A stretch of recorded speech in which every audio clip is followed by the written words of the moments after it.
주기도문 계속 살펴보고 있습니다. 오늘은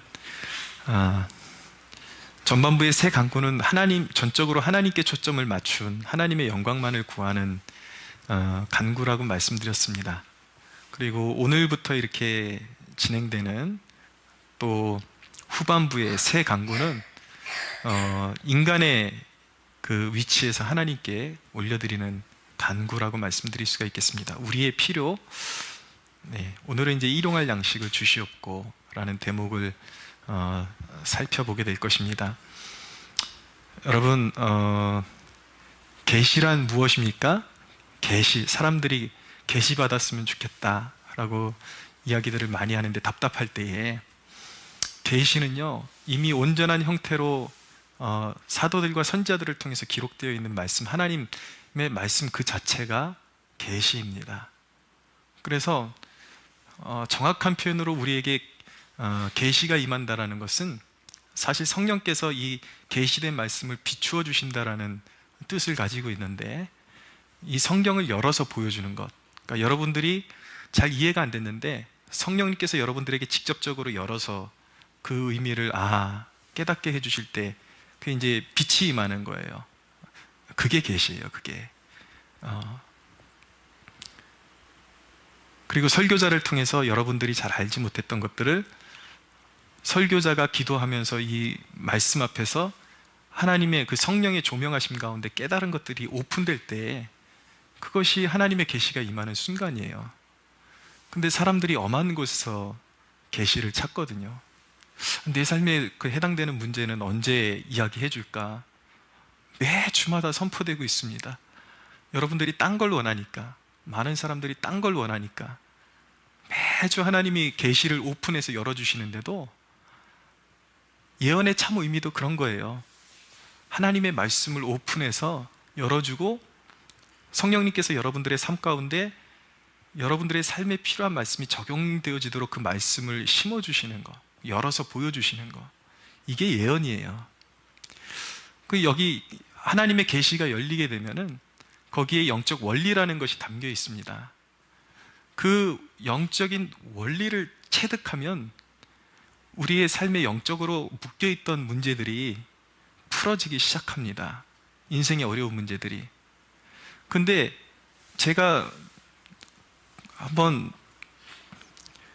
6년 전부터 이렇게 쭉 여기 개척한 이후로 수없이 강단에서 설교를 했는데, 사실은 여러분들이 그 뼈대를 잘 보셔야 돼요.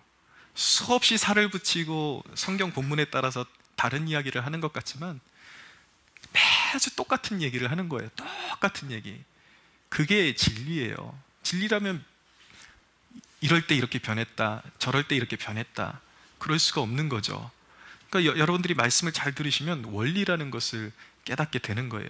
그 원리를 삶에 적용하면 인생이 바뀌게 되는 것입니다. 믿으십시오. 예. 근데 가끔 제 솔직한 설교자의 심정으로는 회의감에 젖을 때가 있어요. 매 주마다 했던 얘기인데 그거를 받지를 않는 거죠. 수년 동안 예배당에 와서 같이 예배 드리는데 그거 원리거든요. 몇 가지 원리. 그걸 내 삶에 적용하면은 놀라운 변화와 능력을 맛보게 되는데 그게 안 되는 거예요. 그래서 어쩔 때는 그런 회의감에 젖을 때가 있어요.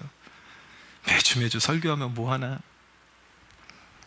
그런 회의감이 들 때가 있어요. 근데 그건 이제 하나의 인간적인 푸념이고, 주님께서 우리를 포기하지 않으시기 때문에, 주님께서 그렇게 어리석어 보이고 자기 뜻대로 고집하려고 그랬던 그런 제자들을 포기하지 않고 품어주셨던, 그게 주님의 사랑이기 때문에, 그래, 나는 종일 뿐인데 내가 그걸 내가 판단할 일은 아닌 것 같다, 주님이 그걸 원하신다면 해야지, 그렇게 위안을 삼는데, 여러분, 오늘 여러분들 그 심령에 이 계시의 문이 활짝 열리게 되기를 축복합니다. 원리만 알아들으시면 여러분들이 인생이 바뀌어요. 오늘 이 주기도문도 막 여러 개 이제 그냥 듣고 흘려버리면 여러분들에게 아무 유익이 없습니다. 기도라는 것은 이렇게 하는 것이구나. 내 기도를 점검하는 계기가 돼야 되고, 하나님이 원하시는 영적인 원리들, 의미들을 깨닫는, 이것을 잘 들으면 기도 응답과 우리 신앙의 영적 성장의 비결이 여기 다 녹아져 들어있는 것입니다. 오늘 일용할 양식을 주옵시고, 이제 우리가 이 간구를 올려드리게 된단 말이에요. 이 대목이 우리에게 깨닫게 해주는 첫 번째 대목은 무엇이냐면, 하나님 아버지께서 우리에 대해서 우리를 얼마나 신실하게 돌보시는가에 대해서 깨닫게 해주시는 대목입니다. 단순히 짧은 대목이지만 거기 그 깊이를 묵상하면 그 하나님의 사랑의 그 깊이가 다가오게 됩니다. 우리가 믿는 하나님 아버지는 어떤 분입니까? 공급하시는 분이에요. 우리의 필요에 대해서 우리가 쓸 것 다 아시고 우리의 영적인 필요를 아시고 예비해 놓으신 하나님이십니다. 하나님이 예비해 놓으신 하나님이라는 것을 창조의 섭리 가운데 우리가 이미 하나님께서 보여주셨어요. 그 6일 동안 하나님이 천지를 창조하시는데 하나님께서 먼저 빛을 지으시고 그 다음에 하늘을 지으시고 그 다음에 땅과 바다를 지으셨어요.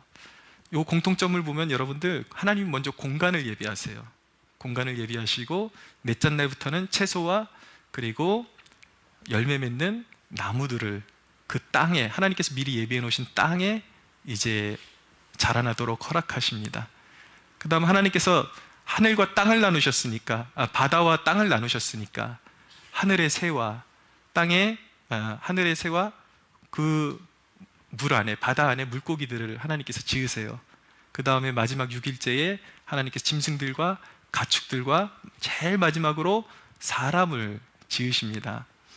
사실은 사람을 제일 마지막에 지으신 것은 무엇이냐면, 사람이 살 수 있는 하나님의 그 계획에는 사람이 있거든요.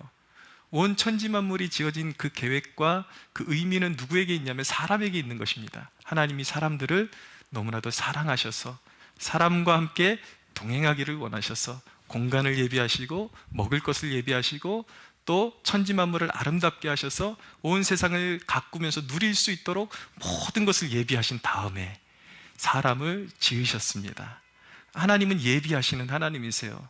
그래서 하나님이 부르실 때 여러분들이 예 하고 제가 가겠습니다라고 대답만 하면 이미 하나님께서 여러분들에게 필요한 모든 것을 준비해 놓으셨습니다. 그것이 영적인 원리예요. 근데 이 원리를 깨닫지 못하는 사람들은 늘 자기를 봐요. 내가 뭐 할 줄 아는 것도 없는데. 그래서 여러분, 하나님이 뭐를 시키시거든요. 예를 들어서 교회라는 제도를 통해서 여러분들에게 어떤 일들을 맡길 때가 있습니다.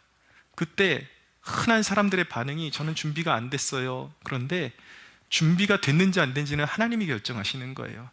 여러분들이 해야 될 일은 무엇인가? 성도가 해야 될 일은 무엇인가? 예, 알겠습니다. 주님이 원하신다면 하겠습니다 라고 대답하면 하나님께서 여러분들에게 필요한 것들을 예비해 놓으십니다. 네, 동역자들을 예비해 놓으세요. 여러분들이 못하는 걸 감당할 수 있는 동역자들을 예비해 놓으세요. 제가 청년 시절에 그룹장을 은혜 받고 나니까 그룹장을 시키더라고. 근데 저는 진짜 지금 이렇게 설교단에 쓴 거 보면 여러분들 말 잘하는 사람처럼 보이시죠? 옛날에 말을 얼마나 더듬고 얼마나 좀 싼 티가, 말의 언어에서 싼 티가 얼마나 질질 흘렀는지 몰라요. 공부를 안 해가지고. 근데 그룹장을 시키고 소그룹장을 시키니까 뭐 어떻게 해요? 그래도 하나님이 부르시나 보다 순종하고 이제 소그룹을 인도해야 되는데 어떻게 해야 되나. 근데 말씀을 읽고 가서 질문을 던지니까 막 여기저기서 풍성하게 지체들이 나누는 거예요. 내가 못하는 걸 또 이렇게 보강해주는 사람이 준비되어 있더라고. 말 그대로 오병이어의 역사가 일어나는 것을 보았습니다. 그냥 순종하니까 내 짧은 언어 실력 가지고 가서 사람들 앞에서 성경 펴고 또 오늘 받은 은혜에 대해서 나누기 시작하니까 얼마나 풍성해지던지요. 하나님의 역사는 그런 것입니다. 하나님께서 우리를 위해서 공급하신다라는 것은 구원의 경륜 가운데도 나타납니다. 로마서 8장 32절에 보면 뭐라고 말씀하고 있냐면, 자기 아들을 아끼지 아니하시고 우리 모든 사람을 위하여 내주시니가 어찌 그 아들과 함께 모든 것을 우리에게 주시지 아니하겠느냐라고 말씀합니다. 하나님께 가장 소중한 것이 무엇이겠습니까? 그 아들입니다. 누가 자기의 아들을 내어주겠습니까? 독생자 하나님의 아들 예수 그리스도. 누구를 위해서 내주셨습니까? 우리가 죄인 되었을 때에 그리스도께서 우리를 위하여 죽으심으로. 할렐루야. 우리가 자격 없을 때 하나님께서 그 아들을 우리에게 송두리째 내어주셨어요. 죄인인 우리를 위해서, 우리의 죄사함의 길을 여시기 위해서 예수님이 고난받으시고 채찍질 받으시고 십자가에 못 박히시고 물과 피를 다 쏟으셨습니다. 하나님의 전부를 주셨습니다. 아들을 주신 하나님께서 우리에게 주시지 못할 것이 무엇이 있겠습니까? 사랑하는 여러분, 하나님의 사랑을 의심하는 마음이 이 시간 떠나가게 되기를 축복합니다. 하나님은 이미 여러분들을 구원으로 부르실 때에 여러분들의 필요를 다 예비해 놓으셨어요. 그것이 십자가에서 보여주신 사랑이 증거하고 있는 것입니다. 여러분, 부족함 없는 삶의 비결이 무엇입니까? 제가 지금 말씀드리는 부족함 없는 삶이라는 것은 세상적으로 많이 쌓아두는 삶을 이야기하는 것이 아닙니다. 양적인 개념이 아니라 영적인 개념으로 정말 우리의 필요에 정확하게 맞아떨어지는 그 영적인 공급, 부요함의 비결은 무엇입니까? 하나님 아버지와 영적인 관계를 맺는 것입니다. 할렐루야. 어떻게 관계를 맺어요? 십자가에 달리시고 부활하신 예수 그리스도를 마음으로 받는 것입니다. 주님이 나의 전부이십니다 라고 받는 거예요. 그 아들을 통해서 우리에게 보여주신 그 사랑을 인하여 하나님의 사랑을 의심하지 않고 주님이 부르시는 날까지 영원토록 주님과 떨어지지 않고 하나님을 추구하는 삶을 살 때에 결코 우리에게 필요한 것들 떨어지지 않고 부족하지 않고 모든 필요에 응답하시는 하나님의 능력을 경험하게 될 줄로 믿으시기 바랍니다. 두 번째로, 일용할 양식을 우리에게 주옵소서라는 이 대목은요, 인간 존재의 연약함을 깨닫게 해주는 대목입니다. 여러분, 인간은 본디 교만합니다. 일용할 양식이 뭐길래 그걸 구하라고 그렇게 말하는 사람들이 있어요. 일용할 양식을 우습게 여깁니다. 그러나 여러분, 다 가졌지만 인생의 불행이 불현듯 찾아와서 음식 맛을 느낄 수 없는 사람들이 있습니다. 먹어도 기쁨이 없는 사람들이 있어요. 다 가졌다 그래서 일용할 양식이 내 것이 되는 건 아니에요. 가장 귀한 것들을 쌓아놓고 살지만 갑자기 하루아침에 건강을 잃어버리고 내가 쌓아놓은 모든 것들을 하나도 누릴 수 없는 그러한 존재들이 있습니다. 그것이 인간의 연약함이에요. 여러분, 소유가 많다 그래서 다 누릴 수 있는 것 아닙니다. 성경의 대표적인 인물 가운데 나발이라는 사람이 있어요. 나발이라는 사람은 우양이 엄청나게 많고 종들도 엄청나게 많은 거부였습니다. 근데 다윗이 이 나발의 우양을, 광야 생활을 할 때 나발의 우양을 지켜줬어요. 그래가지고 이 다윗이 좀 힘들고 곤고할 때에, 먹을 것이 없을 때에 나발에게 가가지고 이제 그 수하들을 시켜가지고 나발에게, 다윗의 그 수하들에게 좀 먹을 것을 좀 베풀어 달라고 부탁을 했더니 나발이 뭐라고 대답하냐면, 다윗은 누구냐? 나는 그런 인물 모른다. 왜 내가 알지도 못하는 그런 불황자들에게 내가 가진 것을 내어주어야 되는가? 완고하게 하고 혼자서 술판을 벌이고 잔치를 벌여놓고 그렇게 살더니만 하나님께서 하루아침에 그의 생명을, 그의 완고함을 보시고 심판하시니까 하루아침에 그의 생명을 거두어 가시는 거예요. 무엇입니까? 나발에게 없었던 것은 무엇입니까? 다 가졌는데 나발에게는 내일이 없었어요. 내일이 없는 거예요. 천하를 다 가진 것 같지만 일용할 양식을 못 먹는 거예요. 누리지 못하는 거예요. 얼마나 불행한 존재입니까? 여러분, 여기 와서 제가 부동산 업자에게 실제로 들은 이야기입니다. 이 동네에 아주 유명한 할머니가 있었다 그래요. 이 동네 집값이 꽤 셉니다.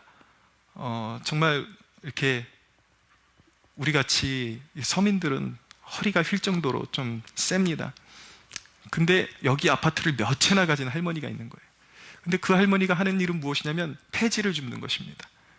리어카를 가지고 폐지를 줍는데, 아파트를 몇 개를 가지고 있는데 어느 날 자기가 폐지를 산더미같이 쌓아놓은 그 리어커 밑에 들어가서 그늘 가린다고 잠을 주무시다가 그 폐지가 쏟아지면서 그 폐지 더미에 깔려가지고 죽은 거예요. 예. 그러면서 믿지 않는 사람들도 그런 얘기를 하더라고요. 사람이 많이 모아두면 무엇하는가? 자기가 누릴 분복이 없는데. 여러분, 일용할 양식을 우리에게 허락해 달라는 이 간구를 우습게 여겨서는 안 되는 것입니다.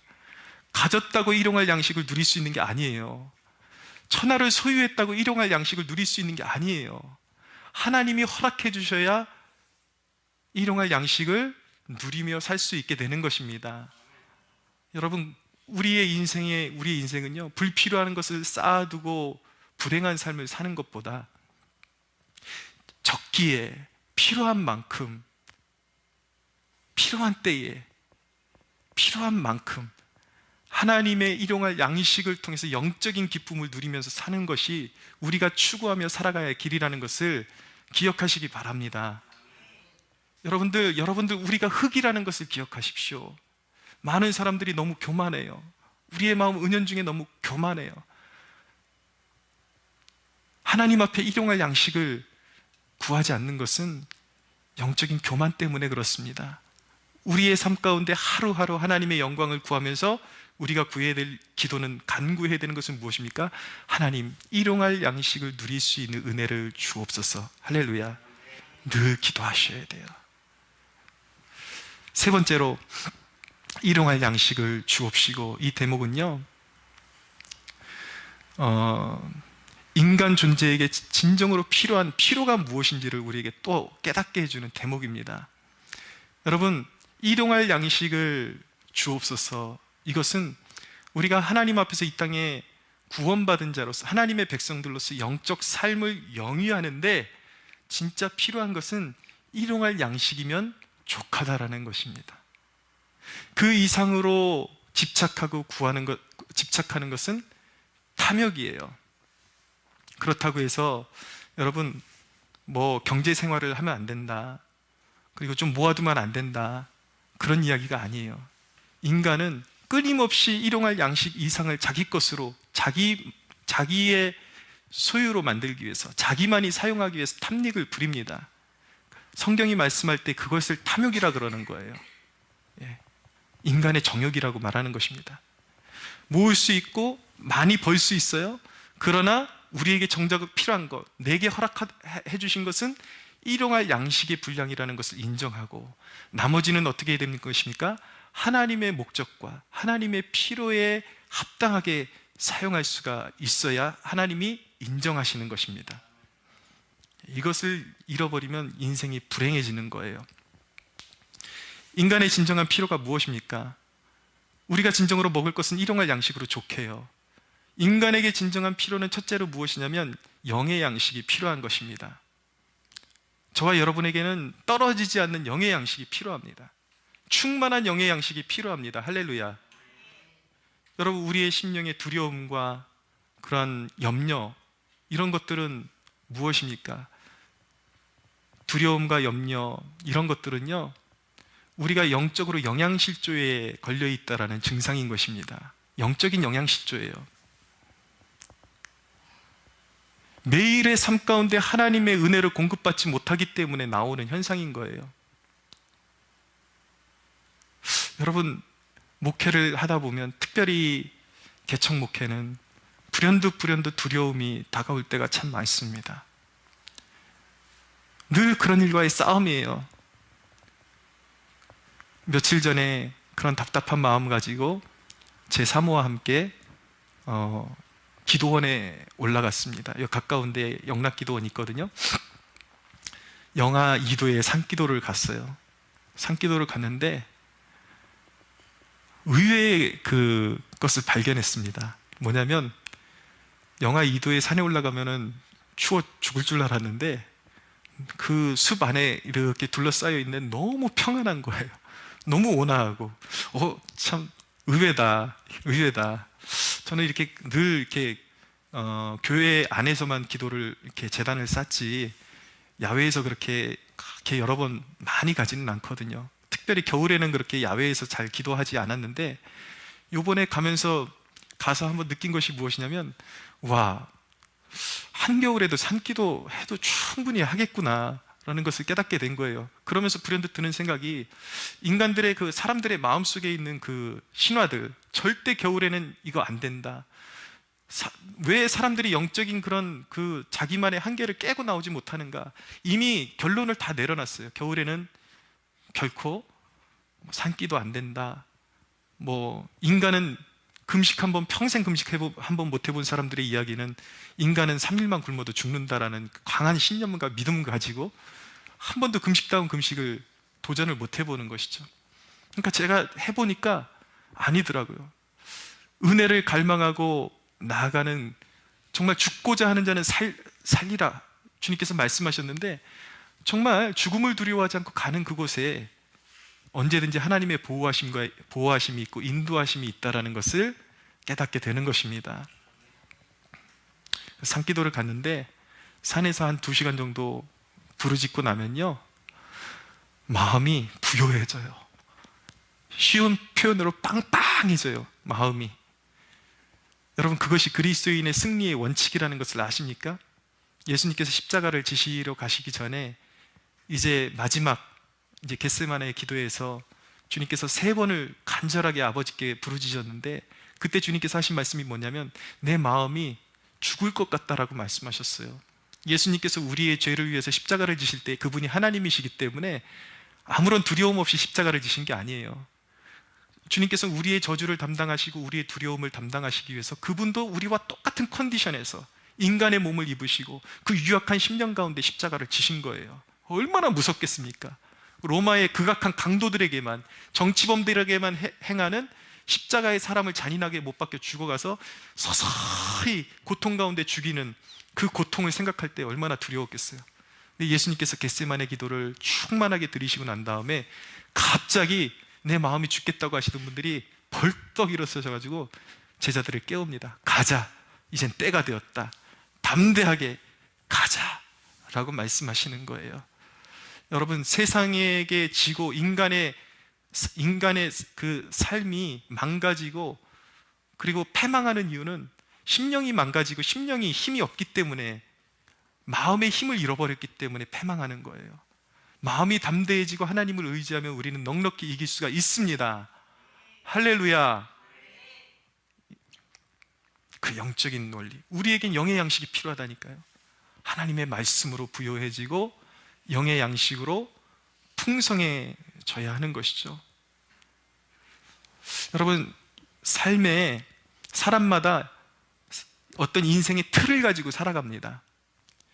육신적인 사람은 무엇을 선택해도 육신적인 것을 선택할 수밖에 없는 금형을 가지고 있어요. 금형 아시죠? 찍어내는 거, 물건 찍어내는 그 틀. 어떤 사람들은 철저히 육신에게 포커스를 맞춘 틀을 가지고 있어요. 그 사람은 신앙생활을 하는데도 무엇을 선택하든지 다 육신적인 것을 포커스를 맞춰서 선택을 해요. 이 사람은 육신적인 만족이 생기지 않고는 영적인 것을 추구하지 않습니다. 그런데 여러분, 영적인 틀을 가지고 있는 사람이 있어요. 그 사람은 하루아침에 인생을 시작하잖아요. 그러면 영적인 만족이 생기기 전에는 육신적인 것을 결코 취하지 않습니다. 근데 우리 그리스도인들이 너무 해이해졌어요. 여러분, 이 세상을 살아가면서 아무리 그리스도인이라 할지라도 밥은 안 굶어요. 그죠? 회사 빠지는 거는 감히 상상을 못해요. 근데 영적인 것은 걸으면 그냥 걸러버리는 거예요. 여러분, 이 시대에 우리가 영적인 권능을 회복하기 위해서 어떤 마음의 각오와 결단까지 필요한지 아십니까? 내가 영적으로 만족하기 전까지는, 영적으로 하루의 삶 가운데 영적으로 만족이 안 됐어요. 그러면은 영적으로 만족하기 위해서 내가 한 끼 굶더라도 한 끼 굶고 육의 양식을 굶고 내가 하나님 앞에 나아가겠다라는 그 결의가 필요한 거예요. 심지어는 내가 하나님 앞에서 내 영적인 만족이 생기지 않으면, 내 영적인 것을 내가 걸러버렸으면 나 오늘 회사 나가지 않겠다라는 결의가 필요해요. 너무한 것 같습니까? 아니에요. 그러나 여러분들에게 회사를 그만두라는 이야기가 아닙니다. 두 가지 다 중요하다라는 것이죠. 세상 일도 중요하지만, 직장 일도 중요하지만, 영적인 일, 영적으로 만족이 생기는 일이 더 중요하다라는 것을, 그런 각오를 가지고 지켜내지 않으면 이 세상을 이길 수 없다라는 거예요. 여러분, 이 시간에 저는 신앙인 황교안 씨에 대해서 좀 이야기하려고 합니다. 정치인 황교안 씨는 앞으로 하기에 따라서 호불호가 많이 갈릴 거예요. 거기에 대해서는 이야기하고 싶지 않고 여기서 강단에서. 그러나 우리 전 총리였던 황교안 씨가 신학대학도 나오시고 법무부 장관까지 하시고 또 한 교회에서 전도사 생활을 하시는 분이에요. 근데 이분이 간증하는 것 중에 제가 인상 깊게 들은 한 대목이 있습니다. 이제 법무부 장관 시절이 아니라 그 피레미 시절에 처음 이제 그 법조계에 들어왔는데, 이제 공안부에 이분이 소위 공안통 그러잖아요. 공안부에 있었는데 공안부장이 주일날 소집을 하더라는 것입니다. 주일날 예배 앞두고 있는데 이분이 마음으로 갈등하셨대요. 왜냐하면 공안부장이 호랑이로 소문이 나 있고 그 앞에 걸리면 살아남을 존재가 없는데 내가 예배 때문에 그분의 부르심을 걸러야 되겠는가, 아니면 예배를 걸르고 그분의 부르심에 응답해서 가야 됐는가. 그래 결정을 했대요. 예배를 드리기로 결정을 하고 선배에게 전화해서 이러이러해서 예배 드리고 가겠다고 좀 전해달라고 그랬더니 동료들이 난리가 난 거예요. 무슨 심장으로 그러고 있냐 지금, 그 사람이 누군데. 그래도 나는 하나님을 먼저 선택하겠다고 예배 드리고, 그리고 공안부장을 방에 찾아가서 노크를 하고 들어갔는데 이제 온갖 상상을 다 한 거예요. 얼마나 깨질까, 얼마나 비참하게 깨질까. 들어갔는데 호랑이가 기다리고 있을 줄 알았는데 양 한 마리가 있더라는 것입니다. 온화한 모습으로 교회 갔다 왔다며. 왜 왔어? 그러더래요. 왜 왔어? 그냥 예배 잘 드리고 거기 주일 섬기지. 알고 보니까 이 공안부장도 과거에, 지금은 모르겠어요, 좀 날라리 같은 그런 신앙을 가지고 있었는지 모르겠지만 언젠가는 그래도 나름대로 신앙을 가지고 있었기 때문에 황교안 씨의 그런 선택을 보면서 이 사람은 진짜 그리스도인이구나, 그것을 그가 인식하면서 오히려 그 방을 이제 들어갔다 나오는데 다른 동료들이 괜찮냐고 이러는데 너무 평안하게 들어갔다 나왔다라는 거예요. 근데 그 이후에 어떻게 됐냐면 이 공안부장이 오히려 이 황교안 씨를 이 사람은 진짜 신실한 그리스도인이구나, 이것을 인식하게 되면서 곁에다 두고 더 많은 일을 맡기고 신뢰하고 그렇게 그를 사용했다라는 것입니다. 무슨 말씀인지 아시겠습니까? 많은 사람들이 자기의 그 육신의 틀에서 벗어나지를 못해요. 내가 이 세상의 요구에 그 부름에 응답하지 않으면 내 삶은 아마 많은 손해를 볼 거야, 엄청나게 깨질 거야. 그런데 여러분, 하나님을 선택하십시오. 할렐루야. 이게 여러분들의 인생이 쓰러지지 않는, 기울지 않는 유일한 법칙입니다. 많은 사람들이 자기가 쌓아놓은 신화에 갇혀 사는 거예요. 늘 육신을 쫓고 이 땅의 것을 쫓으니까 세상이 기회를 줘요? 안 줘요. 한 번, 두 번 세상이 그렇게 딸려가기 시작하니까 평생 사단의 종노릇하는, 세상의 종노릇하는 그러한 신세가 될 수밖에 없는 것입니다. 여러분, 사람을 두려워하지 마십시오. 하나님 한 분만을 두려워하십시오. 적당히 타협하는 사람들은 늘 사단의 종이 될 수밖에 없어요. 이전에 제가 사범 생활을 할 때 이제 운동을 하는데, 제가 원래 이 바깥에서 중국 무술을 이렇게 전공을 했었기 때문에 특별히 중국 무술 계열은 우상 숭배가 되게 심해요. 무슨 절기가 되고 그러면은 계보, 그 계보에 그 스승들의 사진을 쫙 걸어놓고 거기다가 이제 이제 절을 하고 이런 행사들이 있습니다. 근데 같은 체육관에 권사님이 한 분 계셨어요. 근데 권사님이 제가 이 중국 무술에는 이 선생님의 정식 제자로 받아들일 때 하는 게 있어요. 선생님한테 절하고, 그리고 선생님의 선생님들 돌아가신 분들한테 절하는 그런 것들이 있어요. 이 문제를 어떻게 해야 될까, 어떻게 통과해야 될까 제가 고민하다가 하고 있었는데, 어떤 권사님 중에 한 분이 그러는 거예요. 그때 이제 청년이었으니까, 아유 그냥 절하라고 그러면서, 절하면서 뭐라 그러냐면, 절하면서 그냥 하나님께 절한다고 생각하고 하라는 거예요. 여러분, 이런 말 같지 않고 엉터리 같은 신앙이 어디 있습니까? 근데 주위에서 사람들이 다 그러는 거예요. 아마 선생님이 그런 거는 용납을 안 해주실 거라고. 근데 저는 생각이 달랐어요. 하나님이 나를 도와주시면 이 전통을 깰 수 있을 거다. 그러고 선생님한테 가서 이야기했습니다. 선생님, 저는 모태로부터 기독교인이었습니다. 태어날 때부터 기독교인이고 부모님도 목회자이십니다. 스승을 존경하는 마음으로 따르긴 하겠지만 우상숭배는 안 되겠습니다. 그래도 저 받아주시겠습니까? 이렇게 물어봤더니 선생님이 진짜 몇 초도 고민을 안 하시고, 그래, 그렇게 해, 네 신앙대로 해, 그러는 거예요. 얼마나 많은 사람들이 해보지도 않고 뚫어보지도 않고 달려들어보지도 않고 우상에게 절하고 세상을 섬기고 육신대로 살아가고 얼마나 불행한 삶을 살아가고 있습니까? 사랑하는 여러분, 육신의 틀을 과감하게 벗어버리시고 영의 만족을 위해서 먼저 살아갈 수 있는 저와 여러분들이 되기를 예수 그리스도의 이름으로 축복합니다. 세상대로 살지 말라고요.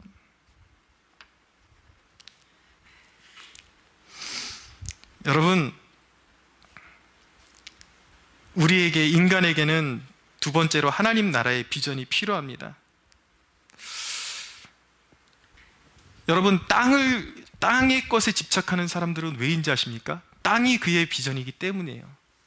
그의 비전이 땅에 있기 때문이에요. 성경에 보면은 불행한 사람이 나옵니다. 에서라는 사람. 그는 장자권을 가지고 있었어요. 이 장자권이라는 것은 성경의 영적인 의미를 가지고 있는 것입니다. 아버지의 유산이 장자에게로 갑절로 물려갑니다. 그리고 영적인 장자로서 그 수하에, 자기 밑에 있는 수하들, 가족들을 영적으로 선한 은혜를 베푸는 그런 영적인 가장으로서의 의미가 있는 거예요. 처음에는 에서가 그렇게 부름받았어요. 근데 에서는 그 하나님이 주신 장자권에 대해서 깊이 묵상하지 않았어요. 그것이 얼마나 귀한 것인지 알지 못했어요. 그래서 에서는 어떤 삶을 살았냐면, 에서는 들에서 사는 사냥꾼이었습니다. 들에서 사냥해서 자기가 원하는 것을 성취하기까지 집에 들어오지 않았어요. 끝내 짐승을 따라잡아서 활을 쏴서 짐승을 잡고, 그의 인생은 들에서 모든 에너지를 소모하는 인생이었어요. 그리고 집에 들어오면 탈진해가지고 하나님 앞에 나아갈 시간이 없는 거예요. 힘이 없는 거예요. 장자권을 소홀히 여겼어요. 그래서 그는 팥죽 한 그릇에 하나님이 주신 은혜와 바꾸어 먹었습니다. 여러분, 장자권이 무엇인지 아십니까? 여러분들에게 하나님께서 주신, 여러분들이 교회의 일원으로서, 교회의 몸된 여러분을 통해서 세상을 축복하도록 하나님께서 여러분들을 부르셨다라는 사실을 아십니까? 할렐루야. 그것을 어떻게 지켜나갑니까? 성도들의 모임을 통해서 지켜나가는 거예요. 장자권을 지키는 게 우리 수요 기도회예요. 장자권을 지키는 것이 우리 성도들의 모임이에요. 장자권을 지키는 것이 성도들이 모여서 함께 전도하는 것입니다. 할렐루야. 근데 너무 우리 그리스도인들이 그것을 소홀하게 여겨버리는 거예요. 너무 안타까운 것이죠.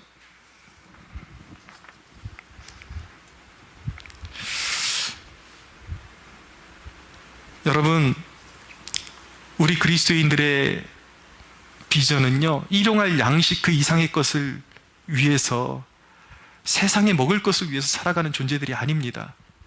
우리의 비전은 영적인 비전이에요. 하나님 나라의 비전이에요.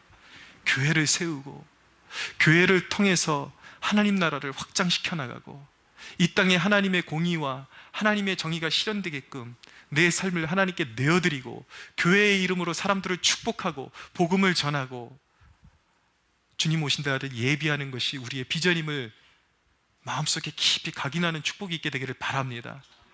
이걸 잃어버리면 죽은 인생이에요, 영적으로. 여러분, 마지막입니다. 네 번째, 일용할 양식을 주옵소서. 이 대목은요, 그럼에도 불구하고 우리에게 주어지는 일용할 그 양식조차도 우리가 영적으로 취하는 법을 배워야 한다는 것을 우리에게 가르쳐 주는 거예요. 일용할 양식조차도 하나님께 구해서 받아야 하는 것입니다. 왜인지 아십니까? 그것이 하나님의 임재의 상징이기 때문이에요. 보세요, 중요한 거 말씀드립니다. 세상 사람들은 기도하지 않아도 자기가 노력하고, 그리고 그냥 나름대로 운이 좋으면 많은 것을 이루고 성취하고 많은 것을 가질 수가 있습니다. 오히려 우리보다 더 많은 것을 가질 수가 있어요. 근데 그는 하나님을 통해서 받은 것이 아니기 때문에, 다 우연히 받은 것이고 노력해서 받은 것이기 때문에 그는 세상 그 무엇을 섬겨도 그에게는 상관이 없는 거예요. 자기 자신을 신으로 섬겨도 되고, 이방신을 섬겨도 되고, 우상에게 절해도 상관이 없는 거죠. 그 얘기는 무엇입니까? 그의 생명이 하나님의 생명에서 떠나 있는 거예요. 하나님과 상관없는 인생이라는 것이죠. 그런데 여러분, 우리는 사소한 것 하나하나, 일용할 양식까지도 하나님께 구해서 받음으로써 우리는 무엇을 확인하는 것입니까? 가장 복된 것을 확인하는 거예요. 무엇입니까? 하나님과 내가 하나님의 생명으로 탯줄이 하나님께로 이어져 있다는 것을 확인하는 시간이 바로 일용할 양식을 하나님께 구함으로 받는 것입니다. 할렐루야. 여러분, 우리가 그리스도인으로서 하나님 앞에 소소한 소원이 없는 것 불행한 거예요. 어떤 설교자들은 하나님 앞에 구하는 그런 자질구레한 것들에 대해서 굉장히 거부감을 나타내고, 성도들에게 그런 것을 구하면 굉장히 저속한 신앙인들처럼 정죄감을 막 주는 설교자들이 있는데, 아니에요. 그렇지 않아요. 우리가 하나님 앞에 구했던 그 작은 것을, 우리가 응답되는 것을 봄으로 말미암아 우리는 무엇을 확인하는 것입니까? 영원한 생명 되시는 하나님이 내 곁에 계시다. 할렐루야. 이것이 우리가 구하는 목적이 되는 거예요. 성령으로 인도함을 받는 자가 하나님의 자녀라고 말씀하고 있습니다. 여러분, 천하를 얻고도 우리가 버림받은 자가 되는 것이 아니라, 우리의 인생의 요건은 무엇인가? 일용할 양식을 통해서 하나님과 내가 생명의 유기체로, 유기적인 관계로 묶여 있음을 발견하는 것이, 그것이 우리의 인생의 목적이요 요점이라는 것 깨달을 수 있는 축복이 있기를 바랍니다. 이것이 없으면 버림받은 자예요. 여러분들, 여기서 점검하셔야 돼요. 여러분들은 인생의 소소한 것 하나하나까지 하나님 앞에 기도하면서 응답을 체험하고 있습니까? 여러분들의 인생 가운데 위기를 만날 때마다 하나님 앞에 간구해서 하나님이 그것을 해결해 주신 하나님의 임재의 흔적들이 여러분들의 삶 가운데 디딤돌이 있냐고요. 그걸 타고 가다 보면 천국에 임하는 거예요. 그게 예수 믿는 거예요. 하나님과 함께한 흔적이 없는 구원은 존재하지 않아요. 예수 믿으면 구원을 받지만, 예수를 믿는다라는 것은 무엇이냐면 모든 순간순간마다 성령의 인도하심을 받는다라는 것입니다. 할렐루야. 여러분, 일용할 양식으로 채워지는 기쁨을 누리려면 우리가 하나님을 알아가도록 힘써야 돼요. 하나님이 어떤 분인가? 우리가 올바로 하나님 앞에 구해야 하나님께서 우리에게 필요한 일용할 양식들을 채워주시는 것입니다. 여러분, 우리 결혼 안 한 청년들, 혹시 이 설교를 듣게 될 누군가를 위해서 제가 말씀드린다면, 결혼을 할 수 있는 두 가지 방법이 있습니다. 하나는 무엇이냐면, 그 사람의 외적인 조건들과 스펙만을 보고 선택하는 거예요. 배우자를 내가 고르는 것이죠. 내 뜻대로 내가 고르는 거예요. 그런 방법이 있는 반면에 또 하나의 방법은 무엇이냐면, 하나님이 믿음의 가정을 이루기를 원하시는구나.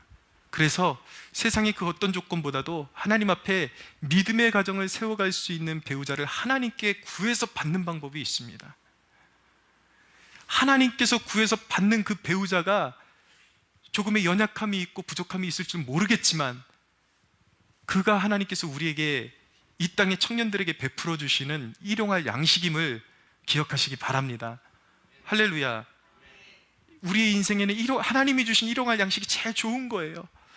사람 외모만 보고 그가 가진 것만 보고 허영에 들떠 있고 세상적인 가치관으로 가득 차 있고, 그리고 신앙의 가치관이 통하지 않아 가지고 무언가 하나님 앞에, 여러분 신앙의 가치관이 통하지 않는 배우자를 만나잖아요. 그러면 어떻게 되는가? 내가 하나님 앞에 헌신하고 싶어도 자꾸 길이 막혀요. 결국은 배우자를 잘못 선택함으로 인해서 신앙생활을 온전히 할 수 없는 지경에 이르는 사람들까지 있습니다. 에서처럼 자기의 장자의 직분을 완전히 내려놓아야 하는 그런 어리석은 애석한 사람들이 있어요.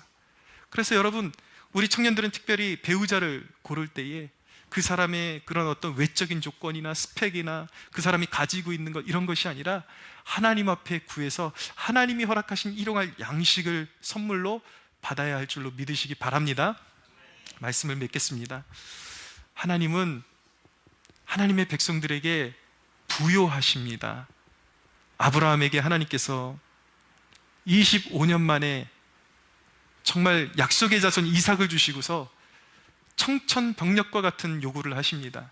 너의 아들 이삭을 모리아산에 가서 내게 번제로 드려라.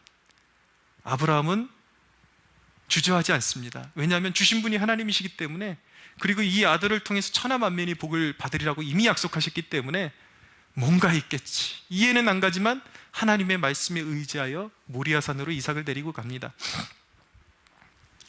이삭이 아버지 아브라함에게 묻습니다. 아버지요, 제사를 드리려면 희생 제물이 있어야 되는데 제물은 어디 있습니까? 그랬더니 아브라함이 대답합니다. 제물은 하나님께서 준비해 놓으셨을 거야. 그런데 산에 올라가서 나무를 쌓아놓고 웬일입니까? 이삭을 제단 위에 올려놓고 이삭을 잡으려고 하는 거예요. 칼을 들어서 이삭을 잡으려고 하는데 하나님께서 하늘로부터 아브라함아, 아브라함아 말씀하십니다.